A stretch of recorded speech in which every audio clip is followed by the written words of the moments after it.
ఈరోజైతే బెండకాయ ఏపుడు అయితే చేస్తున్నానండి.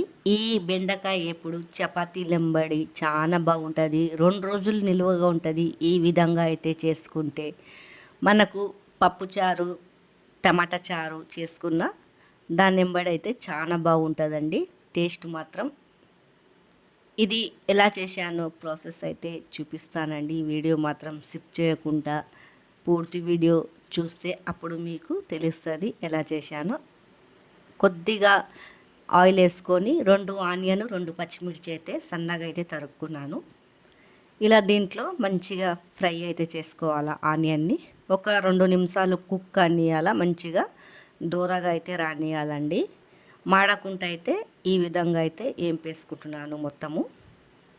చూడండి, ఈ విధంగా మంచిగా ఏంపేసుకున్నాక కొద్దిగా పసుపు కూడా వేసేసుకుంటున్నాను. దాంట్లోనే పచ్చివాసన పోయే వరకు ఒక్క 2 నిమిషాలు ఇలా ఫ్రై అయితే చేయాలా.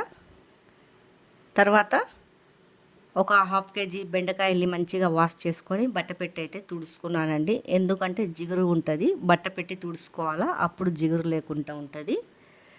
తర్వాత ఇదంతా మంచిగా కలుపుకోవాలండి. ఒకసారి మొత్తము ఆనియన్ అంతా కలిసేలాగా చూడండి. మొత్తము ఇలా అంతా కలిపేసి కొద్దిగా మంట స్లో అయితే చేసేసుకోవాలా. ఎక్కువ మంట చేస్తే మాడిపోతుందండి. స్లో మంట మీదనే దీన్ని మంచిగా ఏంపాలా. చూడండి, ఇలా అంతా మంచిగా కలిపేసుకొని 2 నిమిషాలకి ఇలా కలుపుతూనే ఉంటే మాడకుండా ఉంటుంది. తర్వాత టేస్ట్కి సరిపోయేంత సాల్ట్ వేసేసుకొని మరొకసారి కలపాలండి. ఈ విధంగా కలిపేసుకొని మరొకసారి చూడండి, పైకి కిందికి ఇలా చేసేసుకోవాలా. ఆయిల్ కూడా ఎక్కువ వేయొద్దండి, సింపుల్గా అయిపోతుంది. తర్వాత ఇలా మూత అయితే పెట్టేసి 2 నిమిషాల తర్వాత మరొకసారి తీసి కలుపుకోవాలా. ఇలా అంతా కలుపుతూనే ఉండాలండి 2 నిమిషాలకి, మాడిపోకుండా. మంచిగా మెత్తగా అయితే ఫ్రై అయితే అయిపోతుంది లేత బెండకాయలు. తర్వాత పైనుంచి మనకు టేస్ట్కి సరిపోయేంత కారం వేసేసుకుంటున్నాను.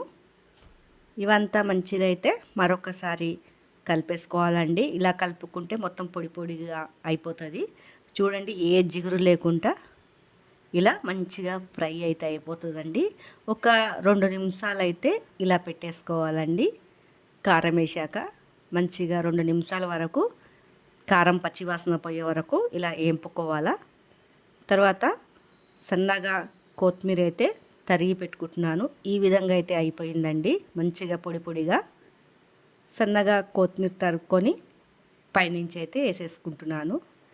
టేస్ట్ మాత్రం చాలా బాగుంటుందండి ఈ విధంగా చేసుకుంటే బెండకాయ ఏపుడు. మీ ఎంతమందికి ఇలా బెండకాయ ఏపుడు ఇష్టం ఉన్నదో కామెంట్ అయితే చేయండి.